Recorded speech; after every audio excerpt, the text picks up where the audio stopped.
បាទជំរាបសួរបងប្អូនបាទនេះប្រភេទអវ៉ាន់របស់ភ្ញៀវអវ៉ាន់នេះគឺក៏អត់បានទិញពីខ្ញុំទេតែគាត់ផ្ញើឲ្យខ្ញុំជួសជុលហើយអវ៉ាន់នេះ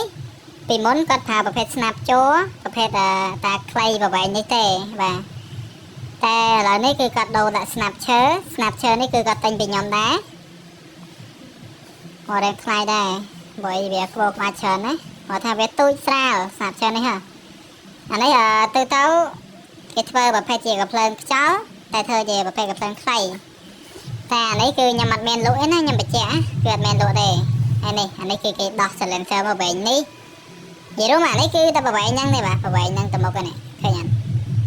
ញ្ចឹងគាត់ផ្ញើបានមកឲ្យពីរបាទហើយបាននេះគាត់ផ្ញើខ្ញុំជួសជុល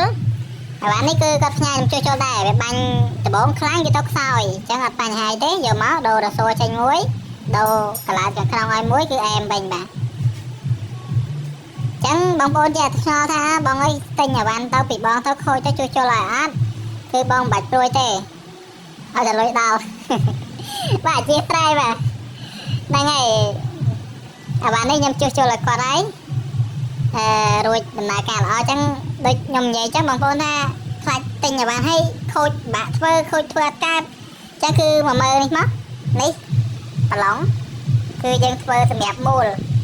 អានេះប្រឡងដែរនិយាយរួមសម្រាប់មូលសម្រាប់ដោះទាំងអស់តែប្រឡងអញ្ចឹងគឺបញ្ហាខូចគឺយើងដោះធ្វើបានមិនមែនបញ្ហាខូចទុកចោលទេបងប្អូនណាបាទអញ្ចឹងមើលអវ៉ាន់តោះអវ៉ាន់ខាងខ្ញុំតើទិញទៅខូចគឺចំណុកជួសជុលគឺបងប្អូនបាច់ព្រួយទេបាទនេះគឺរៀបចំរួចហើយគឺអែមហើយអានេះគ្រាប់ស្នគាត់ទិញយូរហើយបងប្អូនមើលវីដេអូខ្ញុំឃើញហើយអានេះគាត់ទិញប្រហែលជាចិត្តកន្លះឆ្នាំហើយមើលទៅចឹងបាទអរគុណ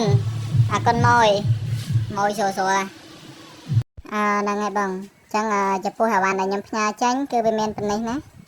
ចំពោះអាវ៉ាន់ដែលខ្ញុំដាក់លក់ទៅគឺវាមានប៉ុណ្ណឹងហើយក៏ជាស្រ័យសាមុនក៏ខ្ញុំអត់បានថែមអានេះឲ្យទេណាតែទៅសារក្រោយនេះគឺខ្ញុំថែមអានេះឲ្យហើយនឹងវ៉ាល់ឲ្យមួយថងនេះអានេះវ៉ាល់ណាបងអានេះទូទៅខ្ញុំនឹកឃើញតែវាស្រួលរកក៏ខ្ញុំអត់បានដាក់ឲ្យណាអានេះនៅជាមួយនឹងវ៉ាល់ម៉ូតូអានេះវ៉ាល់ម៉ូតូយើងចាស់ហ្នឹងយើងមូពីវ៉ាល់ម៉ូតូចាស់យើងមកគឺយើងអាចដាក់បាននេះគឺដាក់កន្លែងនេះហ្នឹងហើយដាក់កន្លែងក្នុងហ្នឹងណាបាទហើយមួយនេះទៀតមួយនេះគឺកន្លោតវាខាងក្នុងនេះគឺកន្លោតខាងក្នុងហើយរួមរបស់ហ្នឹងសិតតែរបស់អត់ងាយខូចតែពេលអញ្ចឹងគឺដាក់ទៅរំបំតែខូចហ្នឹងគឺបងប្អូនបាត់អស់ហ่ะ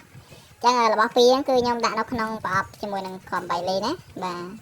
ចឹងចំពោះបានតែខ្ញុំផ្ញើទៅដូចរដងចឹងបងប្អូននេះគឺរៀបចំផ្ញើឲ្យហើយបាទនេះភ្ញៀវគាត់ដាក់លុយអស់ហើយទូទាត់លុយឲ្យអស់ហើយបងប្អូនអត់ចេះបាក់ឯបាទ